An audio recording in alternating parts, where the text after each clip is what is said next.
ng magulang ay kailangan sa mga batang manonood.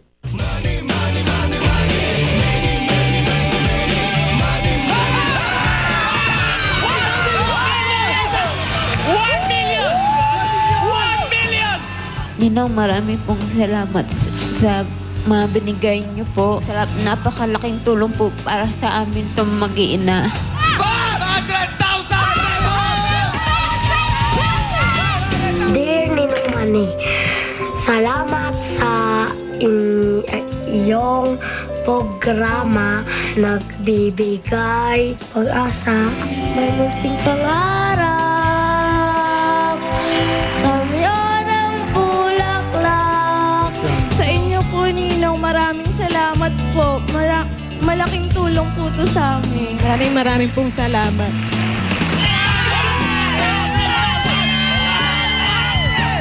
Sa Manny Manny Francis! Alam na kayo ng Manny Pacquiao!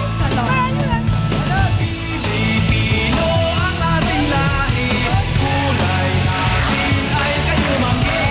Pilipinas ang pinagmulan ng Hindi lang sila, pero tayong lahat tuwing Sabado napapaligaya ng ating pambansang ninong dito sa Pilipinas, dito lang sa Manny Manny Prizes! Gusto namin marinig ang sigaw ng lahat na nandito sa San Andres Sports Complex. Excited na ba kayo makita si Ninong? Bibilang kami ng tatlo. Sabay-sabay tayo. Sumigaw ng I Heart Nina. Ready? 1, 2, 3. I Heart Ninong! Wow! I Heart Ninong, yan ang sigaw ng buong sambayan ngayon para sa buong pusong pagsuporta sa nanlalapit niyang laban. Ako, it's Ninong Manny send-off party dito sa Manny Manny Prizes. Kaya, nako, huwag natin patagalin. Tawagin natin ang boxing champ ng bawat Pilipino, Manny Pacman Pacquiao! Pilipino ang ating lahi, kulay ay kayumangi. Pilipinas ang pinagmulan ng bayani na matagapang. Lapu-Lapu Pacquiao, Ginado Pacquiao, Bonifacio Pacquiao, Pilipino Pacquiao, tayo Pacquiao, Maganda salamat! Mga kapuso, welcome to Manny Manny Prizes! Mga tagay Maynila at sa lahat ng mga nandito sa San Andres Sport Complex, maraming salamat! At sa lahat ng mga kapuso nating nanonood ngayon ng live, hindi lang sa Pilipinas kundi sa buong mundo, kumusta kayong lahat? Si Ninong, sasabak na naman sa boxing. Pero bago yan, bago ako umalis papuntang Amerika ngayong gabi, ipakilala ko sa inyo ang isang batang nag-dare Ninong.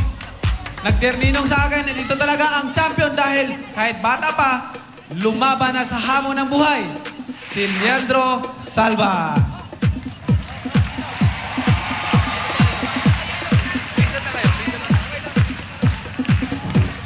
Ito po siya, Ninong. Okay.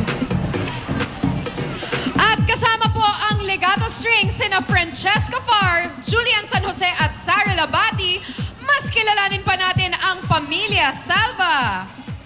Okay.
damdamin at agad kaming nagpasya na puntahan ito sa Lingayen, Pangasinan.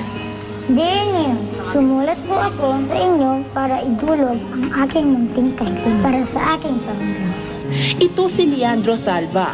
Sa kanyang murang kaisipan, batid na niya ang kahirapang pinapasa ng kanyang pamilya. 8 po kaming magkakapatid. At kahit marami po kami, masaya po kami nagmamahalan at nagtutulungan sa isa't isa. May kanya-kanya po kaming trabaho sa bahay. Ang Kuya Jong ko po, ang kasama ni tatay sa pagtitinda ng bagoong alamang. Ang Ate Lizel naman ay naglalaban ng aming mga damit. Ang iba kong kapatid ay taga-igib ng tubig. At ako naman po ay nakatoka sa pagliligpit ng mga pinagkainan. At dahil marunong po akong kumanta, ako rin ang nagpapatulog sa bunso namin kapatid na si Renz. Natutuwa ko lang sa mga anak ko kahit ganito mahirap ang buhay namin, sir. Pag nag-utos ako sa kanila, tsaka kung halimbawang kukunti yung pagkain namin, pag sinabi kong hati-hati lang anak, ganyan, nakakaintindi naman sila. Sa kubong ito nakatira ang pamilya ni Leandro. Ang bahay po namin ay sira-sira na. Butas-butas na rin ang bubong ito na gawa sa pawid. Lupa lang ang sahig namin. Kapag umuulan, maputi po ang loob ng aming bahay. Naglalabada si Aling Silvia, samantalang si Mang Zaldi ay naglalako ng bagoong alamang. Pilit pinagkakasya ng mag-asawa ang kanilang kinikita para maipangtusto sa mga anak nila. Inaampun nga yung maliit ko, hindi ko pwedeng maipaampun sa kahit anong hirap ng buhay namin. Ayaw ko malayo yung mga anak ko sa akin. Yun na nga lang ang kayamanan ko, sir. Talagang nahihirapan po ako dahil ganito na po ako. Tinataguyod ko ang pamilya ko kahit ganito na po ako. Bilang sukli sa lahat ng sakripisyo ng aming magulang sa amin, kami po ay nag-aaral ng mabuti. Sa katunayan po, ako ay 4th honor sa aming klase. Kahit na mahirap ang buhay namin, sir, yung mga anak ko hindi nila pinababayaan yung pag-aaral nila.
Nakararaan nang mangyari ang isang aksidente sa buhay ni Mang Zaldi.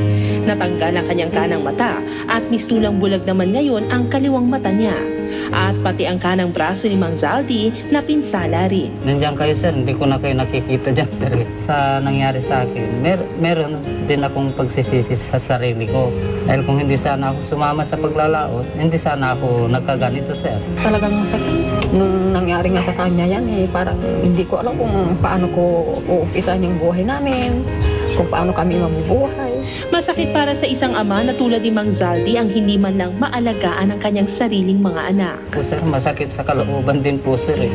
Dati-dati nakakabuhat ka, nakakaalaga ka ng bata pa, tapos ganito na ang mangyayari sa iyo. At kahit may kapansanan si tatay, masipag po siyang magtrabaho para sa aming magkakapatid. Dito sa Urdaneta, matyagang naglalakad ang mag-amang Zaldi at Lester para maglako ng bagoong alamang. Aramang! Nakakarating po kami hanggang doon sa boundary ng Manawag. Tulak lang, para makabenta lang po ng marami. Alam ko pong na tinitiis ni tatay ang mahabang lakaran para lang maubos nito ang tindang bagoong alamang. Si Lester ang tagapadyak habang si Mang Zaldi ang tagatulak ng pedicab. Nahihirapan po sir dahil hindi ko na po halos makita yung daan. Umahawak lang po ako sa sidecar na to para makabenta lang sir. Hindi sapat ang kinikita ni Mang Zaldi sa pagtitinda ng bagoong alamang, kaya naisipan ni Aling Silvia na tulungang maghanap buhay ang kanyang asawa. Kung minsan nagtitinda ako ng isda, naglalako. Sumasama ako dyan sa mga naglalako din ng kagaya ko. Pwedeng sumama ganyan para may pambili ng sabong ganyan. Ang masasabi ko sa asawa ko, talagang mabait siya. Mapagmahal, maasikaso sa pamilya. Ninong, gusto ko po sanang magkaroon ng pangkabuhayan ang aking magulang at upang may pagkukunan sila para sa aming pag-aaral. Maraming salamat po.